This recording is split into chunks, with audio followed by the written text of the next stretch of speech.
away we go.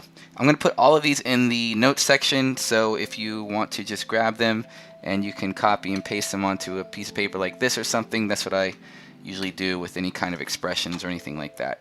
So I have it for reference. So the number one for me that I use all the time is the J and the K button. No joke, the J and the K button will bounce you back and forth. You can see it right down here from keyframe to keyframe.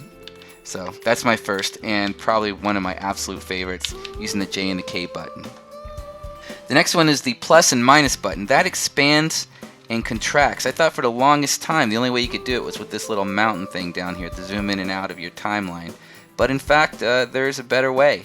Plus and minus. Alright, so using the shift and the plus and minus, you can cycle through the modes, the overlay and all of those. So you can see I'm just cycling right through the modes here, and it's great. I love doing this, and a fair warning, you could spend an hour and a half trying to find the one you like. Cycling through the modes can be very, very helpful and useful. That's the shift, plus, or minus key.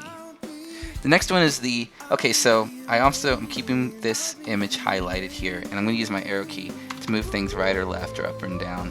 You know, so if I want to move something. But if you hold down the shift, that makes it jump by 10. The next one is so if you hit the command arrow key, so that page up and down will move you up and down one at a time on the timeline. But if you hold command right or left arrow, it does the same thing. So command right and left arrow.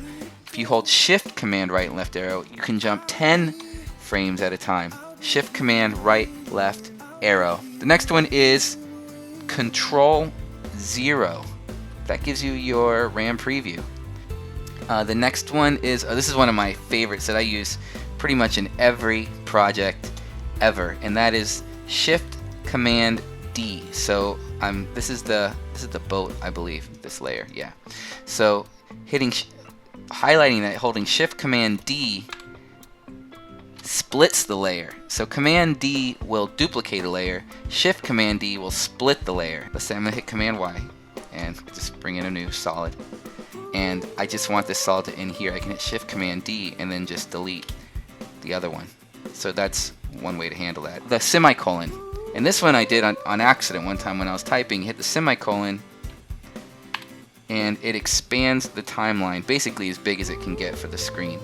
So, you know, you can use your plus and minus sign to make it small again. You can use or if you just want to make it really big immediately so you can see what's going on, hit the semicolon. Then you can go JK and jump back and forth between keyframes. Oh, this is another one. I love this one. Let's say I want to move some keyframes. I hit the keyframe, hit Option, right and left arrow, and that will move just the keyframe. And Shift Option, right and left arrow will move it by 10. So if you have a group of keyframes, let's say you have an animation, let's get this back here, and you realize that you've done everything a little bit too soon, you can highlight all the keyframes, hit Option, right arrow or left arrow, and move just the keyframes without moving the current time indicator. The period and comma will expand and contract your screen. And finally, Alt or Option square brackets. I'm going to hit Command Y to make a new solid. If you hit Option and the square bracket, that makes the layer end exactly where the timeline